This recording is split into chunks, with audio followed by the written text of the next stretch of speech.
اعوذ باللہ من الشیطان الرجیم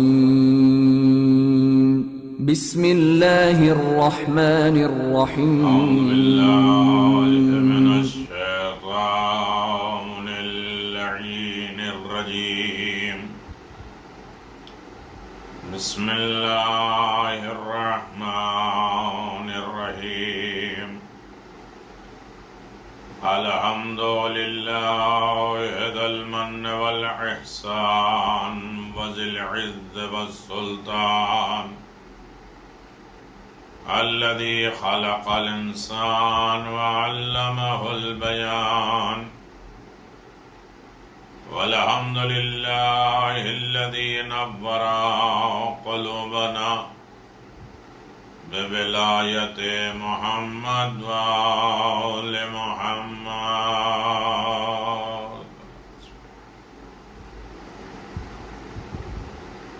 والحمد لله الذي جعلنا من المتمسكين بولاية أمير المؤمنين علي بن أبي طالب والسيدة الجليلة المخدومة المحرومة عن حق ميراث أبيها والسيدة شباب أهل الجنة وعلى آله الطيبين الطاهرين المعصومين المنتجبين خصوصا لا سيما على الحق الجديد وطلعة الرشيد إمام المنتظر المهدي أجل الله تعالى فرجه الشريف اللهم صل على محمد وآل محمد ولعنة الله على أعدائهم من الآن إلى قيام يوم الدين آمين يا رب العالمين أما بعد فقد قال الله تبارك وتعالى في محكم كتابه المبين وهو أصدق الصادقين وقوله الحق بسم الله الرحمن الرحيم ومن يعمل من الصالحات من ذكر أو أنثى وهو مؤمن فأولئك يدخلون الجنة ولا يظلمون نكيرا وقال أمير المؤمنين علي بن أبي طالب الجنة جزاء كل مؤمن محسن صدق الله العلي العظيم وصدق رسوله النبي الكريم سامعین محترم ناظرین گرامی قادر اعلان پروردگار ہے کہ جو بھی نیک اعمال انجام دے گا چاہے وہ مرد ہو یا عورت بشرطے کہ وہ صاحب ایمان بھی ہو تو ان کو جنت میں داخل کیا جائے گا اور ان پر ذرہ برابر ظلم نہیں کیا جائے گا۔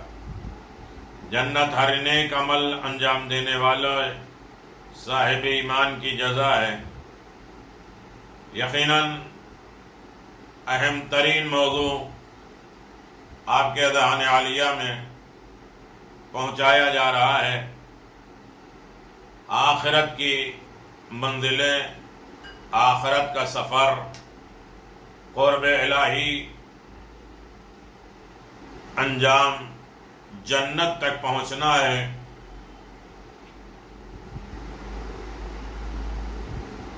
تو ہمیں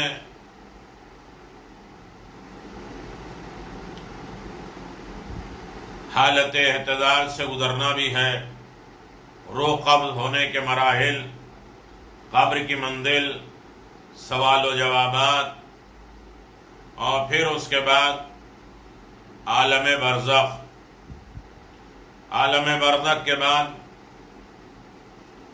رجعت، قیامت، اور قیامت کے بعد سور پھونکا جائے گا، اٹھایا جائے گا۔ حساب و کتاب کی منزل کے بعد جنت یا خدا نخواستہ جہنم۔ یہ سال ثواب کی مجالسوں میں ان تمام مراحل میں گزر رہے ہیں اور آپ کی خدمت میں پیش کرنے کی سعادت حاصل کی جا رہی ہے.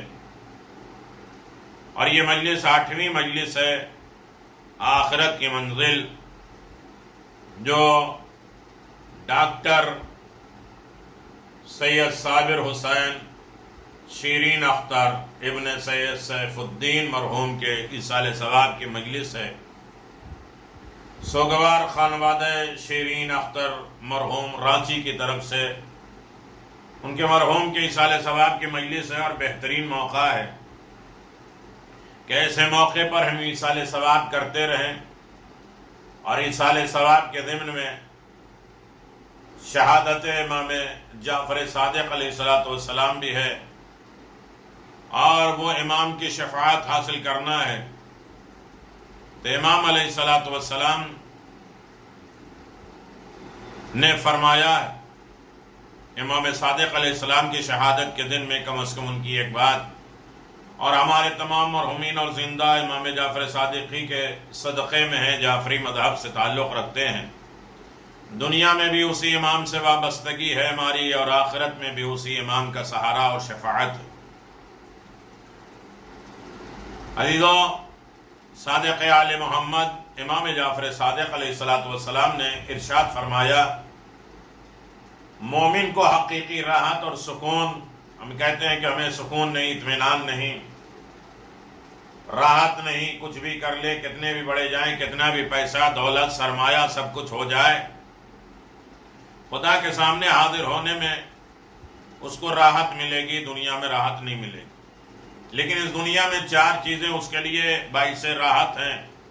امام نے فرمایا راحت اور سکون اللہ نے آخرت میں رکھا ہے، خدا کے سامنے رکھا ہے، دنیا میں کیوں تلاش کر رہے ہیں؟ لیکن 4 ایسی چیزیں ہیں جو انسان کو دنیا میں بھی راحت اور سکون دے سکتے ہیں.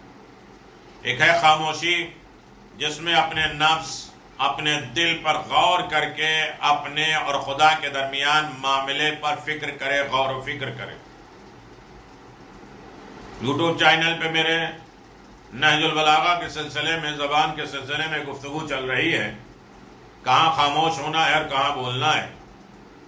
تو راحت، دنیا میں راحت اور سکون جو انسان کو خاموشی میں ہے، غور و فکر میں ہے، اور خلوت میں، تنہائی میں، جس میں ظاہری اور باطنی آفتوں سے محفوظ رہے. ایسی جگہ بھیک بھاڑ میں نہ جائے جہاں بیمار ہو جائے، مشکلات آئے، پریشان ہو. جب دشوار کن منزل آ جائے، ہر طرف حالات بدل جائیں، مشکلات اور گناہوں کا سرمایہ ہو جائے، تو خلوت میں رہو، تنہائی میں رہو. بھوک میں راحت ہے جہاں پیٹ بھرا انسان کہ ہر مشکلات شروع ہو گئی، جس کے ذریعے خواہشات اور وسوسوں کو مار سکتے ہو. اگر انسان بھوکا رہے گا تو اپنی خواہشات کو بھی مارے گا، وسوسوں کو بھی مارے گا، اس میں راحت ہے. بیداری، ہوشیار رہے، خواب غفلت سے اپنے آپ کو جگاتا رہے، بیدار کرے، جس سے اپنے دل کو منور کرے اور اپنے طبع کو صفائی دے اور روح کی پاکیزگی دے. ایک دفعہ مشہور عباسی حکمران منصور دوانقی نے آپ کی طرف پیغام بھیجا، جیسے اور لوگ ہمارے پاس آتے ہیں ویسے آپ کیوں نہیں آتے. امام جعفر صادق علیہ السلام کے پاس منصور دوانقی نے ایک پیغام بھیجا کہ لوگ آتے ہیں، اپنے مسائل کو ہم سے حل کراتے ہیں، مشکلات دور کرتے ہیں، آپ کیوں نہیں آتے؟ امام علیہ السلام نے جواب میں کہلا دیا، ہمارے پاس کوئی مال دنیا تو ہے نہیں کہ ہم اس کے سلب ہو جانے کا ڈر ہے کہ بادشاہ ہم سے چھین لے گا، مال دنیا چھین لے گا، ہم پر ظلم کرے گا. تیرے پاس آخرت نہیں ہے کہ جس کی لالچ کی وجہ سے میں تیرے پاس ضرورت محسوس کرتا ہوا ہوں کہ آخرت تیرے ہاتھ میں ہے. تمہیں کوئی ایسی نعمت میسر نہیں ہوئی جس کی تجھے مبارک دینے کے لیے میں آ جاؤں کہ بہت بڑی دولت مل گئی ہے تمہیں مبارکباد دینے کے لیے میں آؤں. اور چوتھی منزل، اس حکومت کو تو اللہ کی ناراضگی کا نہیں خیال کرتا کہ جس کی تعزیت کے لیے ہم تیرے پاس آئیں. یہ 4 مرحلے ہیں. نہ ہمارے پاس دولت ہے کہ جو چھن جانے کا ڈر ہے کہ میں تیرے پاس آؤں سفارش کروں،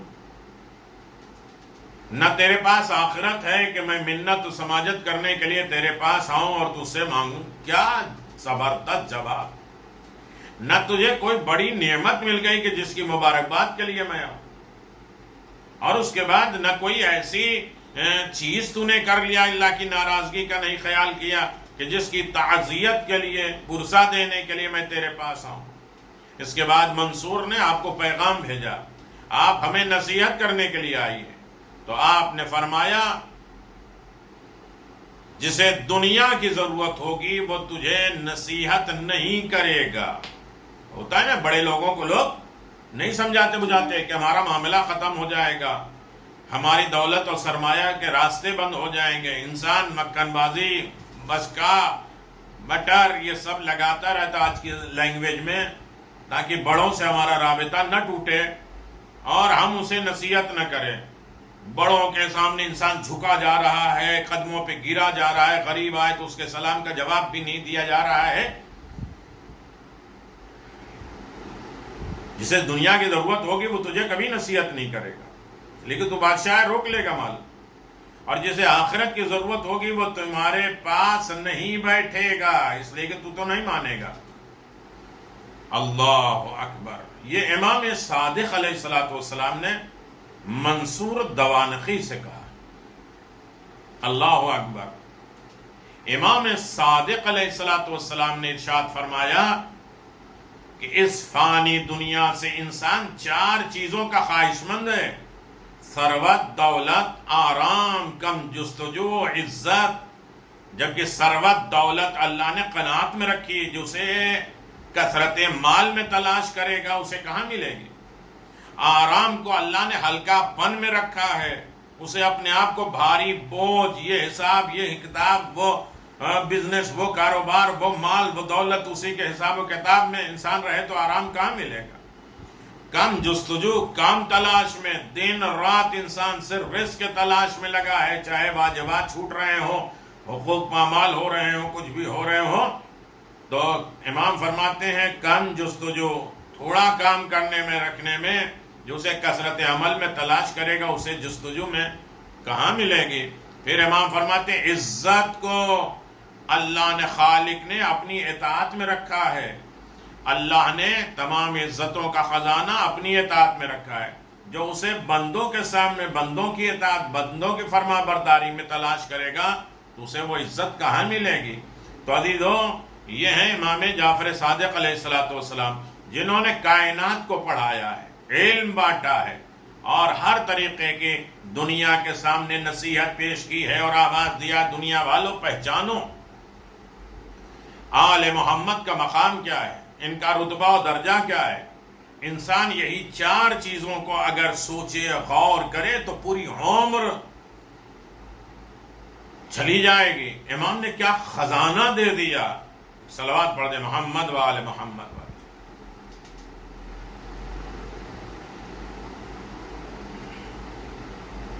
تو عزیزان محترم, ہمارا گفتگو چل رہی تھی آخرت کی منزل, برزخ تک ہم آئے تھے, اور برزخ کا مسئلہ, وادی السلام, وادی برہوت, کہاں کس عالم میں انسان برزخ میں رہے گا.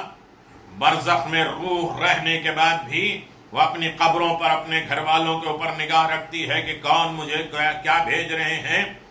اور اس عالم میں انسان عالم برزخ میں وادی برہوت میں رہے گا یا وادی السلام میں رہے گا.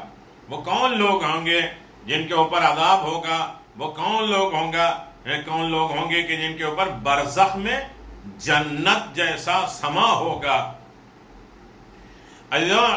ایک عالم برزخ والوں کے لیے مفید اعمال, کون سا کام کیا جائے برزخ والوں کے لیے جو ان کے لیے فائدہ مند ہو. ایک خبر میں ہے, ایک حدیث میں ہے کہ ماہ رمضان کی ہر شب جمعہ کو مردے اپنے گھر کے دروازے پر آ کے فریاد کرتے ہیں اور روتے ہیں کہ اے میرے اہل و عیال, اے میرے گھر والے, اے میرے رشتہ داروں, مجھے ایسی چیز کے ذریعے مہربانی کرو جس کے لیے خدا تم پر رحم کرے. ہمیں اپنے دل میں جگہ دو اور بھلانے کی کوشش نہ کرو کہ کافی دن ہو گیا میرے ماں باپ کو گئے ہوئے یا میرے رشتہ دار کو گئے ہوئے، بھلا دے رہے ہیں۔ بھلانے کی کوشش نہ کرو، ہم پر اور ہماری بے کسی اور مجبوری پر رحم کرو۔ یہ صحیح ہے کہ ہم اس قید میں بڑی سختی، تنگی، آہوزاری اور غم میں مبتلا ہیں، ہم پر رحم کرو، ہمارے لیے دعا کرو، صدقے میں کنجوسی نہ کرو، شاید خدا تم پر رحم کر لے اس سے پہلے کہ تم بھی ہم جیسے ہو جاؤ اور ہمارے ساتھ آ جاؤ۔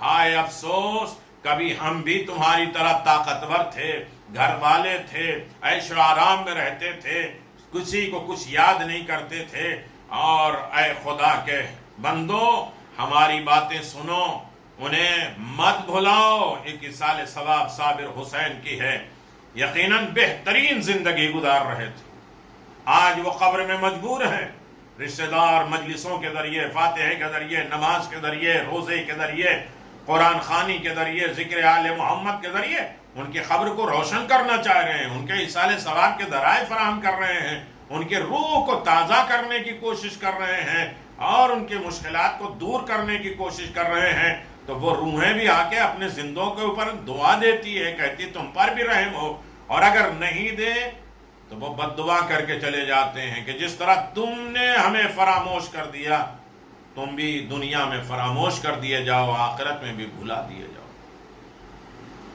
ہم بھی طاقتور تھے، ہم بھی زندہ تھے، لیکن آج ہم مجبور ہو گئے۔ اے خدا کے بندو ہماری باتیں سنو، انہیں مت بھلاؤ، جو ہم بات کہیں اسے بھولو نہیں۔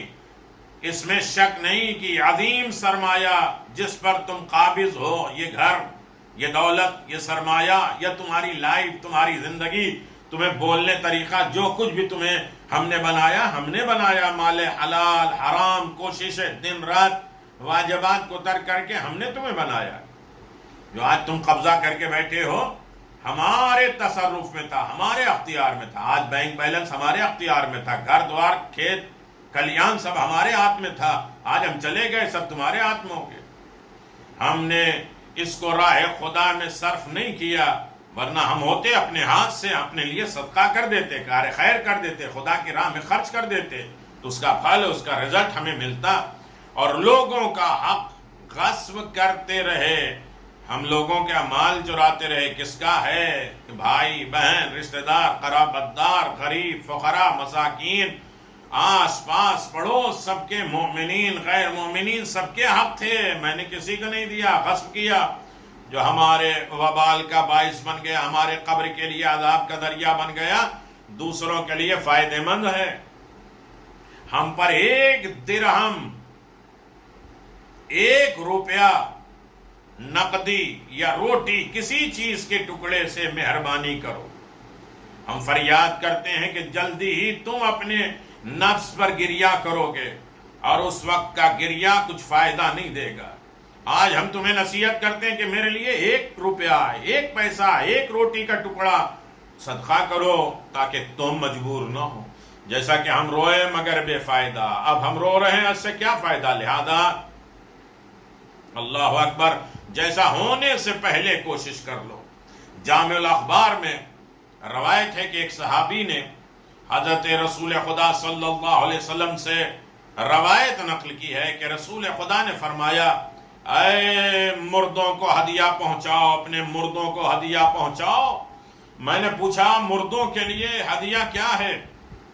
تو آپ نے فرمایا صدقہ، دعا۔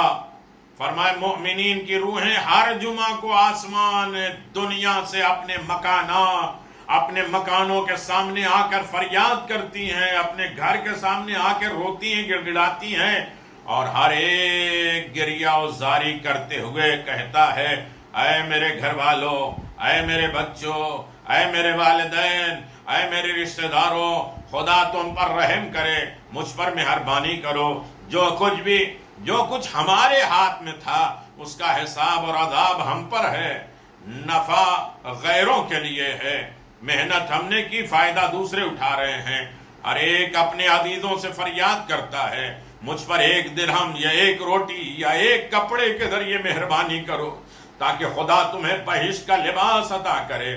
بس رسول خدا رو پڑے رسول خدا، اور ہم بھی رونے لگے۔ حضرت نے زیادہ رونے کی وجہ سے طاقت نہ رہی، بہت روئے رسول خدا۔ پھر فرمایا یہ تمہارے دینی بھائی ہیں، تمہارے دینی بھائی ہیں، عیش و عشرت کی زندگی کے بعد مٹی کے ڈھیر بن گئے۔ کل یہ بھی عیش آرام کے ساتھ رہ رہے تھے، جاؤ حشم تھی، جلوہ تھا، لیکن آج مٹی کے ڈھیر بن گئے، مٹی کے نیچے دبے ہیں۔ وہ اپنے نفس پہ عذاب اور ہلاکت کی وجہ سے آواز دیتے ہیں اور کہتے ہیں کاش ہم اپنی جمع پوجی، اپنی دولت اطاعت خدا میں، اس کی راہ میں، اس کے بندوں کے لیے صرف کر دیا ہوتا، نہ بچایا ہوتا کچھ۔ ہم کہتے ہیں کہ مرنے والا کیا چھوڑ کے گیا، وارثوں کو کیا کیا ملے گا، یہ نہیں چھوٹا ہے کہ وہ لے کے کیا کیا گیا ہے۔ یہ مسئلہ ہے کہ وہ لے کے کیا گیا ہے۔ اگر اس مسئلے پر ہم سوچ لیں کہ اپنی ساری دولت اطاعت خدا اور اس کی رضامندی پہ خرچ کرتے تو آج تمہارے محتاج نہ ہوتے۔ آج حسرت و پشیمانی کے ساتھ ہم فریاد کر رہے ہیں کہ جلدی اپنے مردوں کو صدقہ پہنچاؤ۔ اللہ اکبر، کتاب میں موجود ہے، آپ اسے دیکھیے کہ جو صدقہ بھی میت کے لیے دیا جاتا ہے اسے فرشتے ایک نور تھالی میں، طبق میں، برتن میں، نورانی برتن میں، جس کی روشنی ساتوں آسمان کو منور کیے ہوتی ہے، روشن کیے ہوتی ہے، لے کر اس کی قبر کے کنارے کھڑے ہو کر آواز دیتے ہیں السلام علیکم یا اہل القبور، ایک قبر میں رہنے والے، یہ ہدیہ تمہارے اہل خانہ نے تمہاری طرف بھیجے ہیں۔ میت اس کو لے کر اپنی قبر میں داخل کرتا ہے اور اس کے ذریعے اس کی قبر کشادہ ہو جاتی ہے، کھل جاتی ہے۔ آپ نے فرمایا جو شخص صدقے کے ذریعے اپنے مرنے والے پر مہربانی کرتا ہے اس کے لیے اللہ تعالیٰ کے نزدیک احد پہاڑ کے برابر اجر ہے، احد پہاڑ کے برابر اجر ہے، اور قیامت کے دن وہ عرش کے سائے میں ہوگا، جبکہ اس کے علاوہ کوئی سایہ نہیں ہوگا۔ ہر انسان اپنے پسینوں میں ڈوبا ہوگا، اس کے کان ناک سے اس کا پسینہ جائے گا، ایک انسان کا پسینہ 40 اونٹ بھی پیے گا ختم نہیں ہوگا، انسان بے بس ہوگا، کہیں سایہ نہیں ہوگا۔ لیکن یہ جو اپنے مرنے والے کے لیے ایصال ثواب کرتا ہے، صدقہ دیتا ہے، قیامت کے دن وہ عرش کے سائے میں ہوگا، اور اس صدقے کے ذریعے زندہ مردہ دونوں نجات پائیں گے، دینے والا بھی اور جس کے نام پہ دیا جا رہا ہے اس کو بھی اجر و ثواب ہے، ان مرنے والے کے لیے بھی اجر و ثواب ہے۔ تو اپنے مرنے والے کو کبھی فراموش نہ کریں، اپنے مرنے والے کو ہر عالم میں یاد کرتے رہیں۔ اللہ اکبر میرے عزیزو، علامہ مجلسی زاد المعاد میں تحریر فرماتے ہیں کہ اپنے مردوں کو فراموش نہ کرو، کیونکہ ان کے ہاتھ اعمال صالحہ سے کوہتاں ہیں، ان کے ہاتھ میں اعمال صالحہ نہیں ہے۔ اللہ اکبر، اچھے اعمال نہیں ہیں، وہ اپنی اولاد، بھائیوں، رشتہ داروں کی طرف سے امیدوار ہیں، انتظار کر رہے ہیں، ان کے احسان کے انتظار میں ہیں، خصوصاً نماز شب کی دعا میں، نماز فریضہ کے بعد کی دعا میں، یہ مشاہد مقدس میں دعا کرنے والے والدین کے لیے، روضہ مقدسہ میں جو اپنے والدین کے لیے دعا کرتے ہیں، دوسروں سے زیادہ دعا کرو، اس کے لیے اعمال صالحہ بجا لاؤ، اچھے کام کرو۔ ایک خبر میں، ایک حدیث میں ہے کہ بعض ایسی اولاد بھی ہیں جن کو والدین نے زندگی میں تو عاق کر دیا تھا، لیکن ان کے مرنے کے بعد اپنے والدین کے لیے اچھے کام کرنے کی وجہ سے نیک ہو جاتے ہیں۔ والدین اور رشتہ داروں کے لیے بہترین نیکی یہ ہے کہ ان کا قرض ادا کرے، چاہے واجبات نماز ہو، روزہ ہو، حج ہو، دیگر عبادتیں ہوں، ان واجبات جس کا وہ مقروض ہے اس قرض کو ادا کرو، چاہے بندوں کا حق ہو چاہے خدا کا حق ہو، اللہ اسے ادا کرو، ان کے حقوق اللہ سے آزاد کرائے۔ حج اور باقی تمام عبادت جو ان کے ذمے ان کی زندگی میں چھوٹ گئے ہیں، اللہ اکبر، تبرعان بطور اجارہ ادا کرنے کی کوشش کرے، خود کرے یا کروائے۔ بہترین دولت یہ ہے کہ انسان اپنے ماں باپ جو نہیں ہیں انہیں فراموش نہ کرے، اس میں ہماری بھی نجات ہے، ان کی بھی نجات ہے۔ ایک اور حدیث میں ہے، عالم برزخ ہے کیا، ہم یہاں سے پارسل کرتے جائیں، اپنے مرحومین کو بھیجتے جائیں۔ ایک حدیث میں ہے کہ امام صادق علیہ السلام شہادت کے دن ہے 25 شوال، امام صادق علیہ السلام ہر رات ہر شب کو اپنی اولاد اور ہر دن کو اپنے والدین کے لیے 2 رکعت نماز پڑھا کرتے تھے۔ ایسا نہیں ہے کہ انسان صرف اپنے ماں باپ کے لیے نمازیں پڑھے، اپنے مرنے والے کے لیے نمازیں پڑھے، زندوں کے لیے بھی۔ میں نے بارہا شب جمعہ کی نمازوں میں یہ تذکرہ کیا ہے کہ اپنے زندے، اپنے اولاد کے لیے، اپنے گھر والوں کے لیے بھی نماز پڑھا کرو۔ ہر رات کو وہ اپنی اولاد، ہر دن کو اپنے والدین کے لیے 2 رکعت نماز پڑھا کرتے تھے امام صادق علیہ السلام۔ پہلی رکعت میں سورہ حمد کے بعد انا انزلناہ فی لیلۃ القدر پڑھتے تھے، دوسری رکعت میں انا اعطیناک الکوثر پڑھتے تھے۔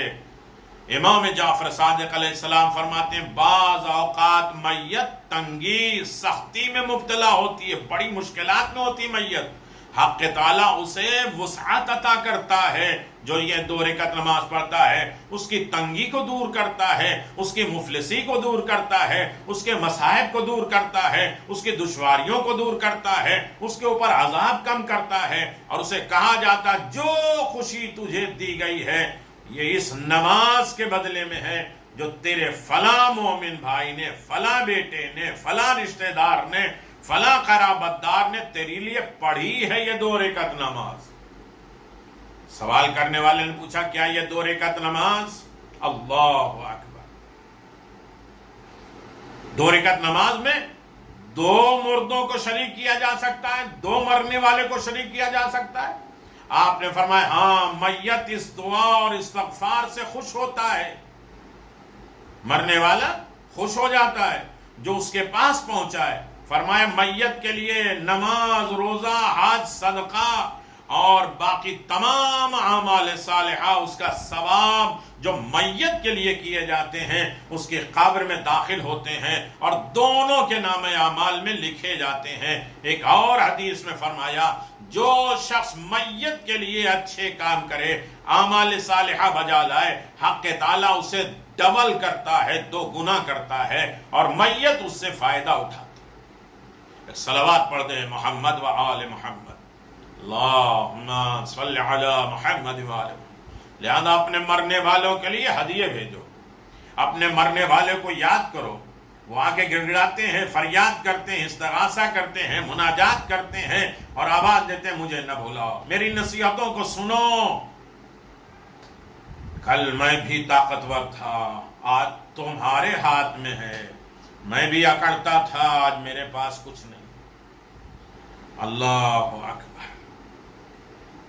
جب کوئی شخص میت کے لیے صدقہ دیتا ہے تو حق تعالیٰ جبریل کو حکم دیتا ہے، اللہ جبریل کو حکم دیتا ہے 70,000 فرشتوں کو ساتھ لے کر اس کی قبر پہ جاؤ، اور ان میں سے ہر ایک فرشتہ نعمت خداوند عالم سے پر ایک ایک تھالی، ایک ایک طبق اٹھا کر آتا ہے، کہتا ہے اے ولی اللہ تم پر سلام ہو، یہ فلاں مومن نے تیری طرف ہدیہ بھیجا ہے جس کی وجہ سے اس کی قبر روشن ہو جاتی ہے، خوشبودار ہو جاتی ہے، وسیع ہو جاتی ہے اور روشن اور منور ہو جاتی ہے۔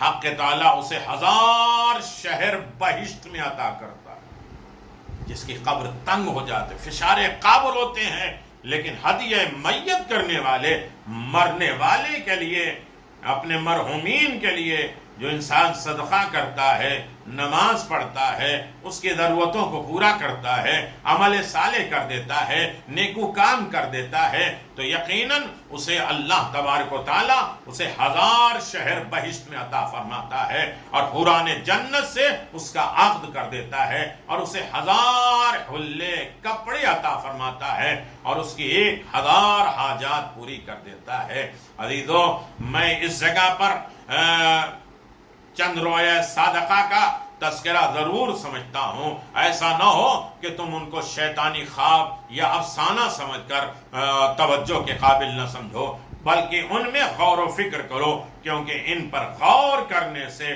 ہوش اڑ جاتے ہیں، نیندیں حرام ہو جاتی ہیں، تمام افسانے خواب آور ہوتے ہیں، لیکن یہ کہانی عجیب ہے جس کے سننے سے نیند اجڑ جاتی ہے۔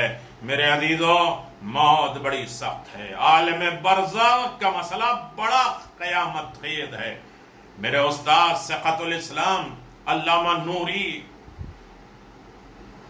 دارالسلام میں نقل کرتے ہیں، کتاب دارالسلام میں، کہ مجھ سے علامہ سید علی ابن فقیہ نبیل سید حسین حسینی اصفہانی نے بیان کیا کہ انہوں نے فرمایا کہ جب میرے والد نے وفات پائی، میرے والد اس دنیا سے چلے گئے، اس وقت نجف اشرف میں میں رہتا تھا، قیام پر کرتا تھا، علم حاصل کرنے میں مشغول تھا۔ مرحوم کے کام میرے بھائیوں کے سپرد تھے، جن کے تفصیل کا مجھے نہیں معلوم ہے کہ مرحوم کے لیے ایصال ثواب، ان کے واجبات، ان کے تمام عقائد اور ان کے فرائض ادا کرنے والے میرے بھائی لوگ کر رہے ہیں، مجھے نہیں معلوم۔ جب ان بزرگوار کی وفات کے 7 مہینے گزر گئے تو میری والدہ بھی انتقال کر گئیں، اور مرحومہ کو نجف لا کر دفن کیا گیا۔ ایک دن میں نے خواب میں دیکھا گویا میں ایک کمرے میں بیٹھا ہوں، اچانک میرے باپ، میرے والد مرحوم تشریف لائے، اور میں تعظیم کی خاطر اٹھ گیا۔ باپ آئے تو کھڑا ہونا چاہیے، ماں آئے تو کھڑا ہونا چاہیے، تعظیم ضروری ہے۔ ماں باپ کا رشتہ کبھی منقطع نہیں ہوتا ہے، کبھی نہیں ٹوٹتا، کبھی نہیں ختم ہوتا، زندگی میں بھی، موت کے بعد بھی۔ وہ کہتے ہیں میں تعظیم کے لیے کھڑا ہوا، اٹھ گیا، انہیں سلام کیا، اور وہ مجلس کے درمیان بیٹھ گئے اور میرے سوالات پر توجہ فرمانے لگے۔ میرے سوالات پر توجہ فرمائی۔ مجھے اس وقت معلوم ہوا کہ وہ مردہ ہیں، مرنے والے ہیں۔ میں نے ان سے دریافت کیا، پوچھا آپ تو اصفہان میں مرے تھے، فوت ہوئے تھے، میں آپ کو یہاں کیسے دیکھ رہا ہوں؟ آپ نے فرمایا ہاں، لیکن مجھے وفات کے بعد نجف اشرف میں جگہ مل گئی۔ اللہ اکبر، مرنے کے بعد مجھے نجف اشرف میں جگہ مل گئی، دے دی گئی، اب میرا مکان نجف میں ہے۔ میں نے پوچھا کیا میری والدہ مرحومہ بھی آپ کے پاس ہے؟ انہوں نے فرمایا نہیں۔ میں ان کی نفی میں جواب دینے سے خوفزدہ ہو گیا، ڈرا، کانپا۔ پھر انہوں نے فرمایا وہ بھی نجف میں ہیں، لیکن ان کا مکان اور ہے۔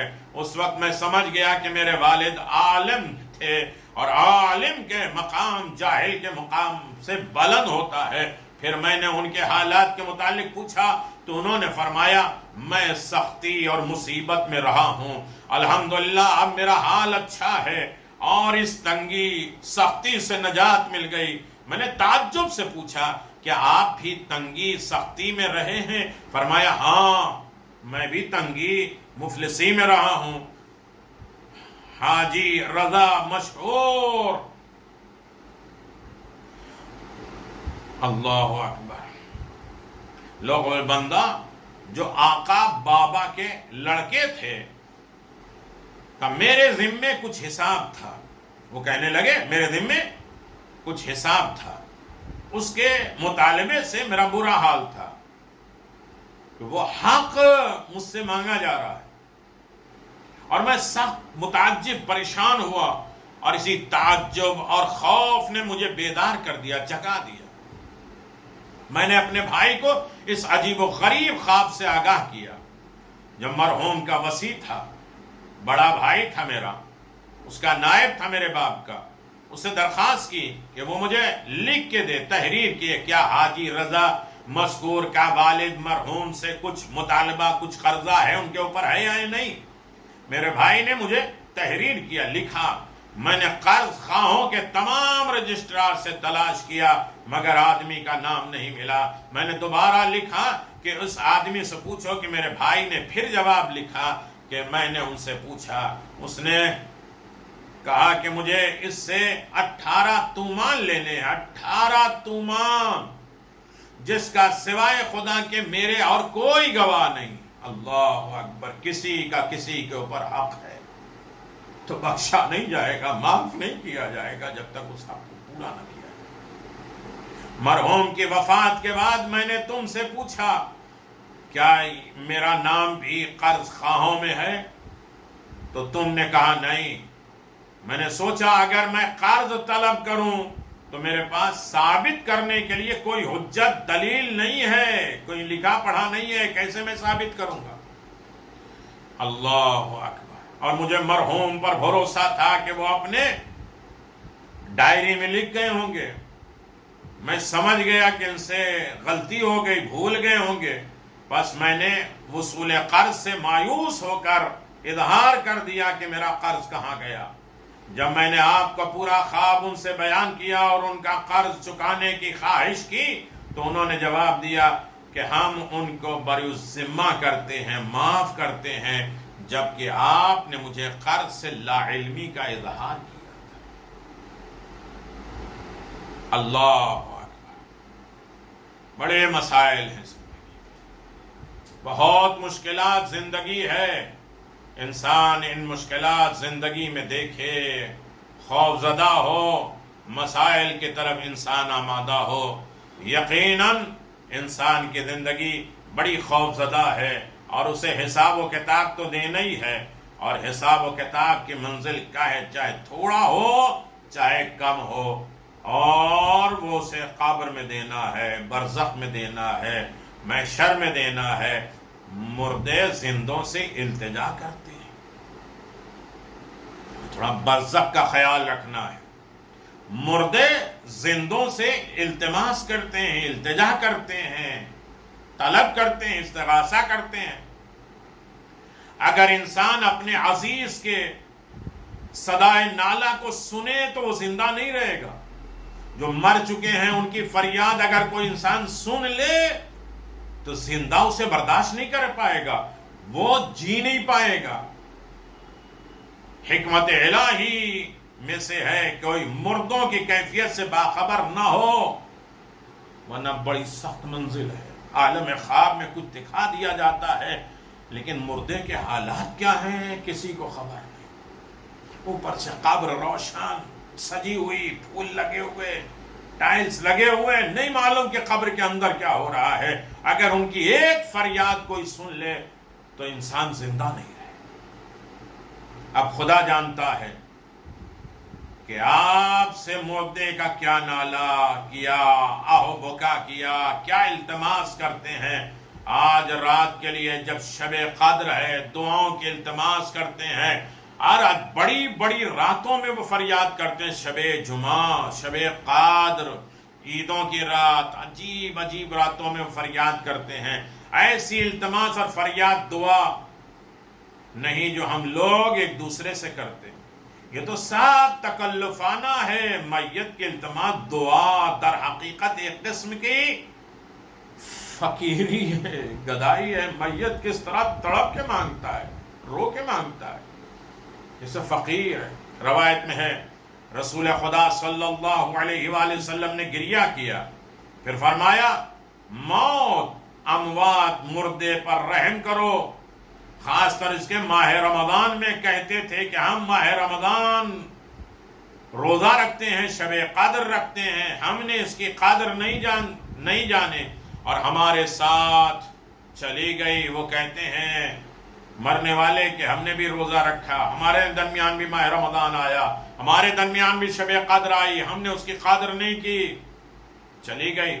تم بھی میرے ساتھ آ جاؤ اور آنے والے ہو, لیکن جب تک آپ ماہ رمضان رکھتے ہیں ہمارے لیے بھی کچھ فکر کریں. آپ روزہ رکھتے ہیں تو میرے لیے کچھ بھیجیے. آپ کار خیر کرتے ہیں تو میرے لیے بھی کچھ کریے. اسی طرح وہ التماس کرتے ہیں, فریاد کرتے ہیں رسول خدا کو بھی رونا آ جاتا ہے. کبھی ایسا ہوتا ہے کہ انسان وحشتناک خواب دیکھتا ہے, رونے لگتا ہے, لیکن برابر میں بیٹھنے والا نہیں سنتا کہ کبھی خوشی بغل میں سونے والا عجیب خواب دیکھ رہا ہے, بغل والے کو نہیں معلوم.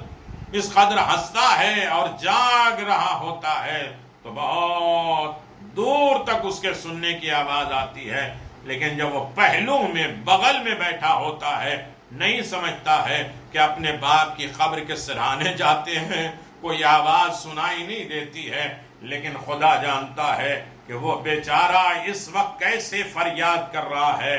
اللہ اکبر. احلام, خواب دیکھنے کی حکمت یہ ہے کہ آدمی حیات بعد الموت سمجھ لے, مرنے کے بعد کی کیفیت کو خواب میں دیکھ.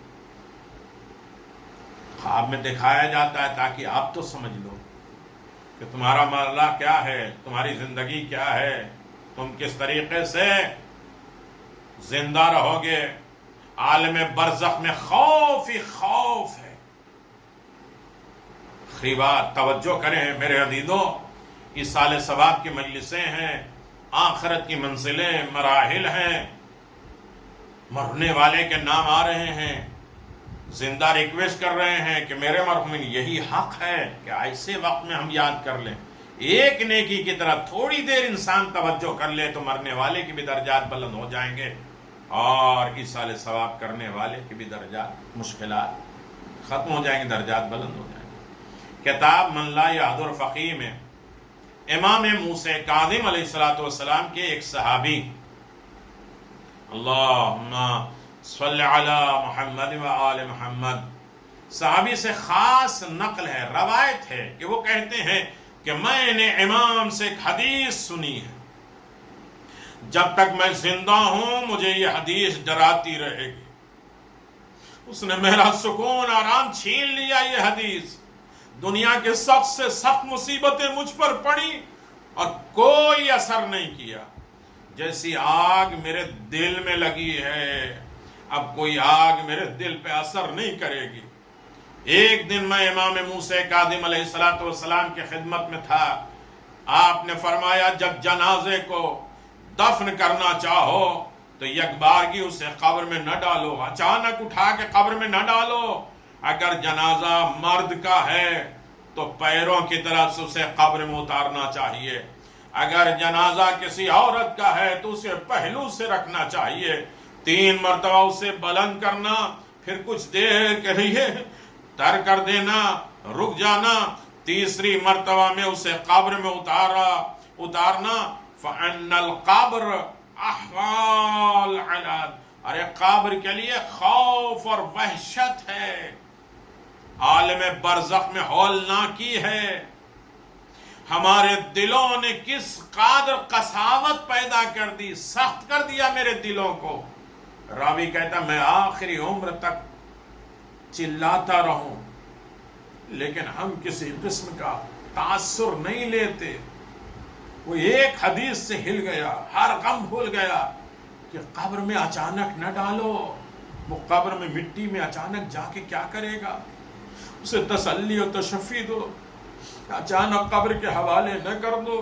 وہ کیسے گھبراتا ہے, وہ کیسے روتا ہے, چلاتا ہے, اپنے چاہنے والوں سے کہتا جلدی مجھے نہ ڈالو, مجھ سے الگ نہ ہو, مجھے اپنے سے دور نہ کرو, تنہا نہ چھوڑو. کہ یہ وہ غم ہے کہ ہر غم اس کے سامنے پھیکا ہے, بیکار ہے. کہ کیا ہوگا قبر کا مقام, برزخ, آسان نہیں, خوف. اگر کوئی ان معنی کو تجسا خیال کرے تو نہایت شقی القلب شخص ہے. جسے حجاج ابن یوسف ملعون کے سامنے کتنی بھی ڈراؤنی چیزیں آئی, وہ کہانی سمجھتا رہا, ظلم پہ ظلم کرتا رہا, توجہ نہیں کیا کہ کیا ہوگا موت کے بعد. لہذا اگر ہم سمجھنا چاہیں تو ایک ہی حدیث ہمارے لیے کافی ہے. ہم اپنے آپ کو متوجہ کرنا چاہیں تو ہماری زندگی صحیح معنوں میں گزارنے کے لیے یہی کافی ہے کہ ہم اچھے بستر پہ تھے, اب ہمیں کس طریقے سے تنہائی اور غم میں ڈال دیا گیا. اللہ اکبر. اپنے اپنے مرحومین کو یاد کرتے ہوئے اس مجلس کو سنا کریں. امام جعفر صادق علیہ الصلوۃ والسلام نے فرمایا شیعتنا لقد شارکونا فی المصیبت بطول الحزن والحسرت علی المصائب الحسین. اللہ اکبر. یہ قبر کی تنہائی کہاں ہم مصیبتیں دور کریں سوائے غم حسین کے کوئی دولت نہیں ہمارے پاس کیا مشکلات کو بھلا سکیں. امام جعفر صادق علیہ السلام نے فرمایا خدا رحم کرے ہمارے شیعوں پر کہ انہوں نے ہمارے جد بزرگوار امام حسین علیہ السلام کے ماتم میں حزن ملال کو لمبا کر دیا, ہمارے ساتھ دیا, ہمارا ساتھ دیا, غم میں رونے میں فریاد کرنے میں عزاداری میں ہمارا ساتھ دیا. یعنی جس طرح ہم ان کو یاد کرتے روتے ہیں امام حسین کو, اسی طرح ہمارے شیعہ بھی انہیں یاد کر کے روتے ہیں. اللہ اکبر. یہ وہ غم ہے جو سارے غم کو دور کرتا.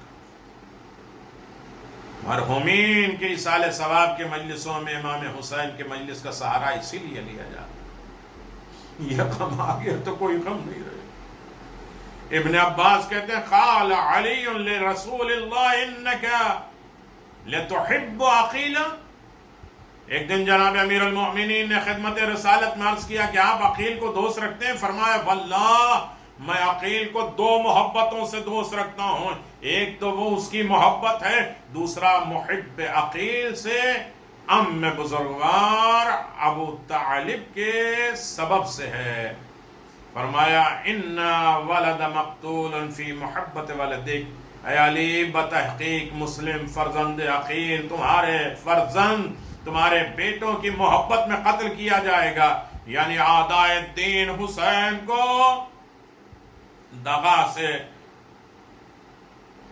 وطن سے جدا کر کے ایک جنگل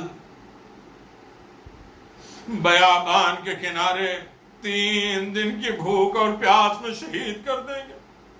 سب سے پہلے جو اس غریب پر اپنی جان عزیز کو نثار کرے گا وہ مسلم ابن عقیل ہے. اللہ اکبر. شہادت نہیں پڑھوں گا. ایک مرنے والے امام حسین کے چاہنے والے کی مجلس ہے. مسلم ابن عقیل کیسے امام حسین کے چاہنے والے تھے.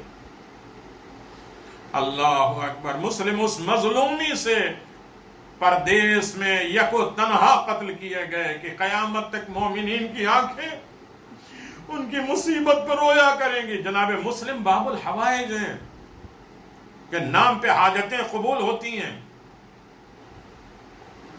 یہ فرمایا کہ خود بھی شدت سے روئے رسول خدا, آنسو داڑھی تک آ گئے, سینے تک جانے لگے, ٹپکنے لگے. پھر ارشاد فرمایا خدا سے ان مصیبتوں کا شکوہ کرتا ہوں جو میرے بعد میرے امت, میرے گھر والے, میری امت کے ساتھ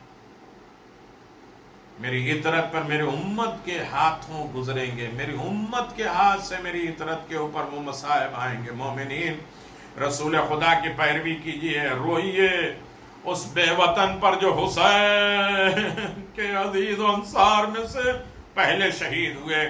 اس ایلچی, اس مسافر, سفیر جس کے سوا کوئی سفیر کبھی قتل نہیں کیا گیا.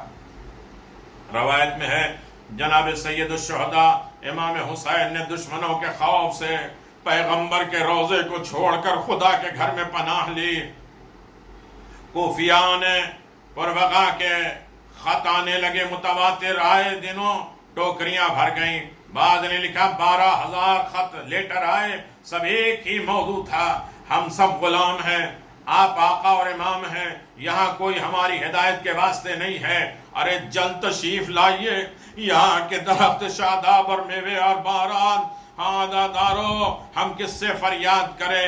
بہر حضرت نے خط کا جواب اس موضوع سے لکھا, مسلم نے عقیل کو ان کے بے وفاؤں کی طرف بھیج دیا.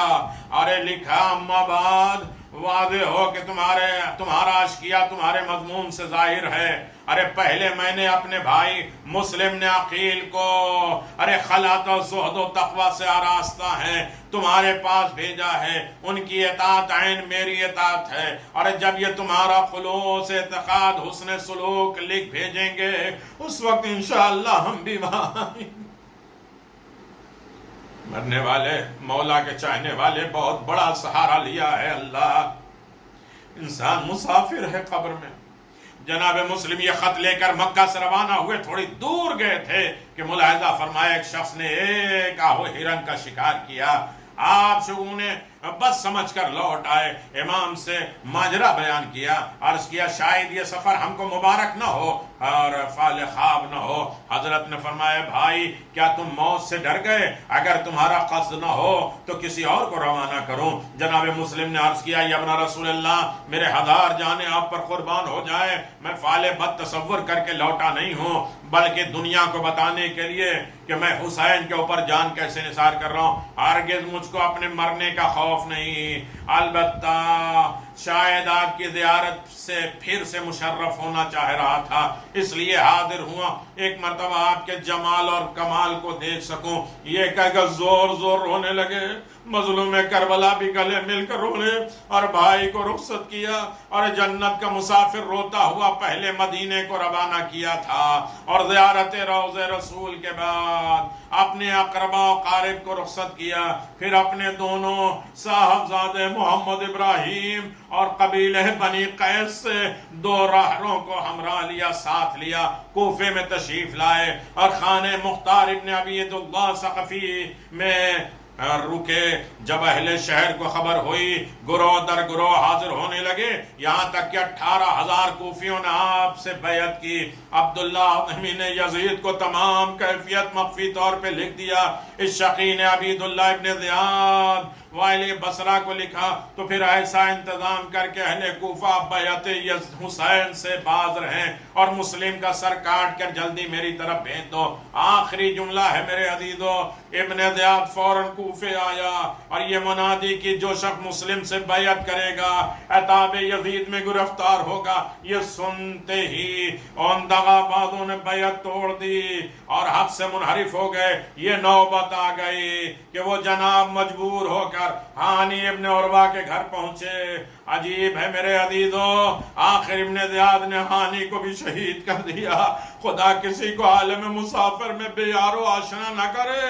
اب حضرت مسلم وہاں کون دوست ہے جس کے گھر جاتے اکیلے کوفے کے بازاروں میں کوچوں میں ایک جانب سے دوسری جانب پھرتے رہے یہاں تک کہ خانہ طوہ تک پہنچ گئے. سلام میں سبقت کر کے فرمایا یا امت اللہ اسقنی الماء فسقطہ اے کنیز خدا مجھے تھوڑا پانی پلا دو. اس مومنہ نے رحم کھار کے پانی پلایا اور کہا اے بندے خدا جلدی اپنے گھر چلا جا شہر کے حالات خراب ہیں. آپ نے کہا میں تو اپنے وطن سے مہینوں کے راہ پہ مسافر ہوں اور اس شہر میں وارد ہوا ہوں نہ کوئی عزیز و غمزدہ ہے. کہاں گھر ہو یار کہاں جاؤں کیا کروں کس سے کہوں. اگر تم آج کی شب اپنے گھر جگہ دے دے تو قیامت کے دن قیامت کے روز رسول خدا تجھ کو بہشت میں جگہ دیں گے. وہ عورت حیران ہو کے بولی تم کون ہو؟ فرمایا میں غریب الوطن مسلم ابن عقیل. آئے غریب ہزاروں مرتبہ یہ مصائب آپ نے سنا ہوگا میرے عزیزو. عالم برزخ میں انسان مسافر ہے. عالم کیا ہوگا میرے عزیزو. وہ سنتے ہی آپ کو اپنے گھر میں لے گئی ایک کمرے میں لٹا دیا پھر آب و طعام کا انتظام کر دیا جس پر یہ صدمے اور بلائیں گزری. اس سے کھانا کیا کھایا جائے آپ نے کچھ نوش نہیں فرمایا. عرض کیا صبح ہوئی توبہ وضو کے لیے پانی لائی. آپ کی رات آپ نے آرام کیا. فرمایا ذرا آنکھ جھپک گئی فرائت عمی امیر المؤمنین وہو یقول العجل العجل. اسی عالم میں خواب دیکھا چچا امیر المؤمنین ارشاد فرما رہے ہیں اے مسلم جلدی آؤ میں تمہارا انتظار کر رہا ہوں. اے توبہ یقین ہے میری دوسری رات دنیا میں نہیں ہوگی. آج ضرور شہید ہو جاؤں گا. میرے عزیزو جناب مسلم نقیل کے ساتھ کیا ہوا اور کس عالم غربت میں جناب مسلم گئے، لیکن جب دربار میں پانی دیا گیا مسلم پانی نہ پی پائے۔ عزادارو، جس کا حسین پیاسا ہو اور کہا گیا کہ اپنے آقا کو سلام کرو، کہ حسین کے علاوہ میرا کوئی مولا اور آقا نہیں ہے، مسلم نے آواز دیا میری ذرا بیچ کے میرا قرضہ پورا کر دینا، یہیں کہیں میرے 2 بچے ہوں گے، ان کو میری خبر شہادت بتا دینا۔ ارے میرے عزیز و اولاد کے لیے باپ کا غم عجیب ہوتا ہے، دونوں بچے کس طرح تڑپے ہوں گے، عالم غربت میں باپ مارا گیا، کوئی پرسان حال۔ الا لعنت اللہ علی قوم الظالمین، سیعلم الذین ظلموا ای منقلب ینقلبون، ان للہ و انا الیہ راجعون، ردا بقضائہ و تسلیما لامرہ۔ پروردگار ہمارے اس قلیل سے عبادت کو قبول فرما، پروردگار اسے قلیل نے بلکہ کثیر میں شمار فرما، پروردگار اسے احسن جزا کے ساتھ محشور فرما، پروردگار مومنین کو توفیق دے کہ وہ اپنے مرحومین کو یاد کر سکیں، ان کے واجبات کو پورا کرا سکیں، اور ان کے قبر میں اور ان کے برزخ میں ان کے لیے چین اطمینان کے مراحل پیدا کر سکیں۔ پروردگار مومن ڈاکٹر سید صابر حسین شیرین اختر ابن سید سیف الدین مرحوم کے لیے سورہ مبارکۃ الفاتحہ اور ان کے خانوادے کو صبر جمیل عنایت فرمائے، اور انہیں زیادہ زیادہ اپنے مرحومین کے واجبات، فرائض، حقوق الناس، حقوق العباد ادا کرنے کی توفیق۔ بسم اللہ الرحمن الرحیم، الحمدللہ۔